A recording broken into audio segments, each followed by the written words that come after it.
Друзі, вітаю на каналі Наша Дача. Нарешті сьогодні прийшла черга висаджувати високорослі томати в нашу невеличку теплицю. В цьому відео я розповім за всі тонкощі, яких ми дотримуємось при висаджуванні розсади. Буде цікаво та корисно. З чого розпочнемо? Звісно, з огляду розсади. В мене в руках розсада чудового гібриду Сара. Дивіться, зелений колір листа, вже є бутони, вони ще не розкриті, але вони вже є і розкриються через день-два. Доволі товсте стебло, розвинена коренева система. Ми розпочинали вирощування цієї розсади з посіву в касету, потім пересадили в стакан об'ємом приблизно 200 мл і зараз 0,6 мл. 0,6 літрів у нас об'єм цього горщику. Це нам дозволило виростити дійсно якісну, добре розвинену кореневу систему. Або ось інший гібрид, це Бенігара. Дивіться, вже почали корінці з'являтися щойно. З отворів. Це говорить за те, що їм стає вже затісно в розсадному стакані. Ось так виглядає коренева система. Як вирощували, я все показував на відео, як кореневу систему розвивали, як листостебловий апарат розвивали. Все є на каналі, кому цікаво. Поверніться, будь ласка, і подивіться, що ми зробили вчора перед висаджуванням, напередодні.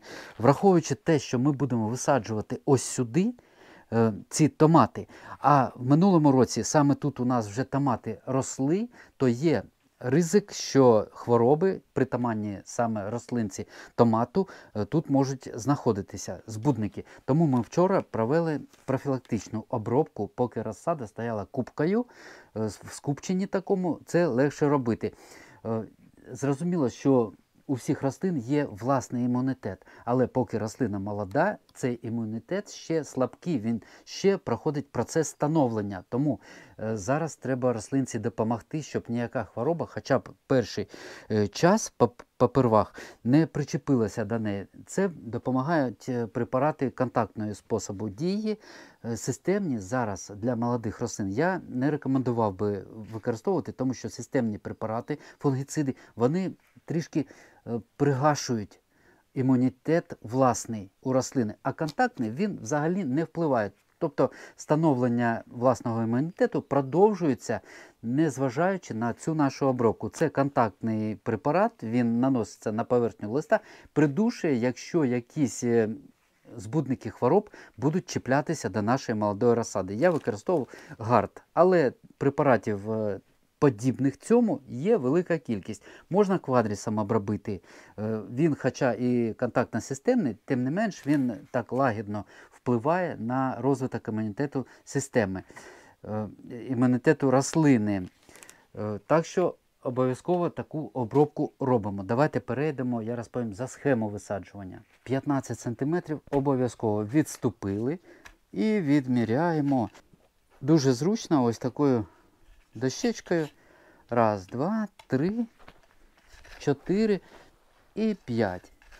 Можна трішки ближче сюди, ну чуть-чуть, то вже таке. Все одно будемо копати і вправо-вліво там на кілька сантиметрів будемо зміщуватись. Це що стосується схеми посадки. Метр між рядами 35, якщо є можливість 40 см залишайте, буде ще краще. Розпочнемо висаджування з гібриду Сара.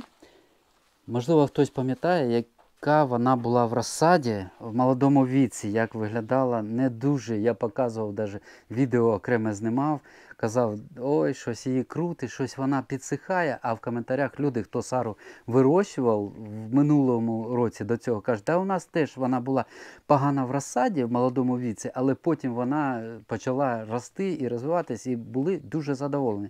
І дійсно, ось, коли на момент висаджування розсада Сари, як виглядає. Мені подобається, і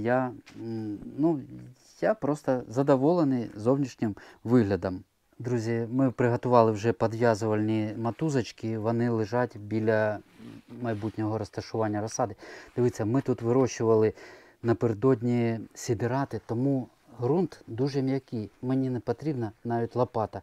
Ми перекопали, звісно, після того, як вирощували сідирати. Земля пухнаста. Біогумус додаємо, це вермикультура, вироблена каліфорнійським черв'яком. 100% органічне добриво, яке ми будемо класти біля 50 грамів на кожну посадкову яму. Замішуємо. Більше ми нічого не кладемо. Розташовуємо мотузочку. Обов'язково витягуємо з горщика розсаду. Якщо є сім'ядольні, видаляємо. Ось тут пасинок почав. І ось так. Ви знаєте, що розсаду томатів можна заглиблювати. Ставимо зверху мотузочки. Мотузочку притискаємо і засипаємо. Ось так ущільнюємо, не по кому з коренем, а ось так, щоб там не було щілини.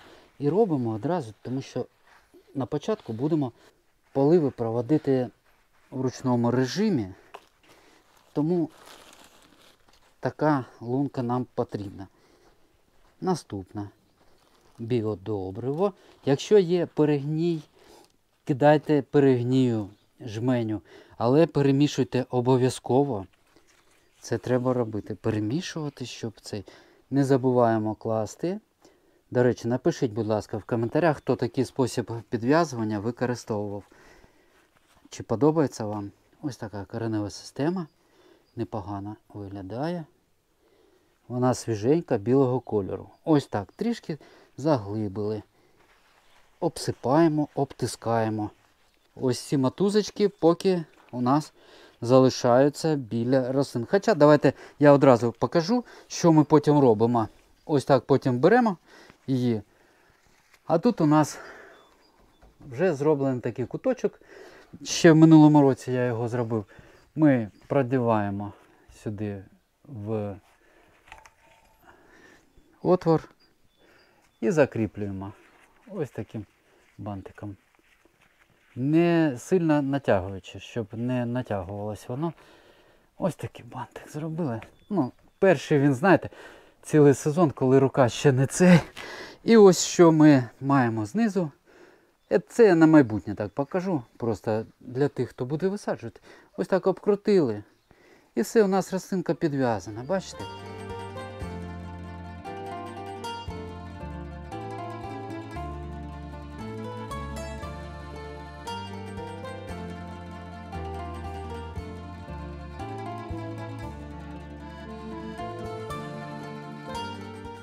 Безпосереднє висаджування завершили, навіть частково деякі рослини, там де змогли достати без драбинки, підв'язали. Залишилось правильно полити після висаджування. Для того, щоб щойно висаджена розсада швиденько вкорінилася і пішла в розвиток, треба застосовувати будь-які укорінюючі засоби. Їх безліч самих різних, які у вас є. Ми будемо застосовувати Ferti Root 25 мл на 10 літрів води. Можна застосовувати також Grandis, 2 ось таких пакети на 10 літрів води, або якісь інші. Давайте приступимо і пролиємо. Особливо важливо застосовувати укорінюючі засоби до розсади з відкритою кореневою системою. Ми в стаканах вирощували, в горщиках, там корінь не так пошкоджений. Але якщо відкрита коренева система, для її відновлення обов'язково треба якийсь укорінювач застосовувати. До речі, ми в минулому році висаджували розсаду, вирощували в цій теплиці в пакетах. Я показував, як ми це робили. Чудовий спосіб. Цього року не застосовуємо його. Чого? Тому що немає ґрунтів, десь їхати шукати і таке інше. Ось тому ми трішки пізніше висаджуємо, коли ґрунт вже прогрівся, вже підсох, немає близько ґрунтових вод.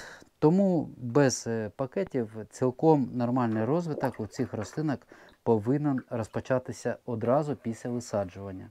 Виливаємо під кожну рослину 0,5-1 літр. В залежності ще від того, який ґрунт у вашій теплиці чи на городі.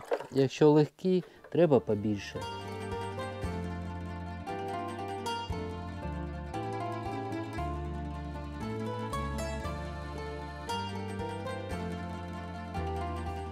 Ось що хотів показати в цьому відео. Сподіваюсь, для вас воно було корисним. На цьому завершую. Бажаю вам гарних рослин, міцного здоров'я та мирного неба над головою. До побачення.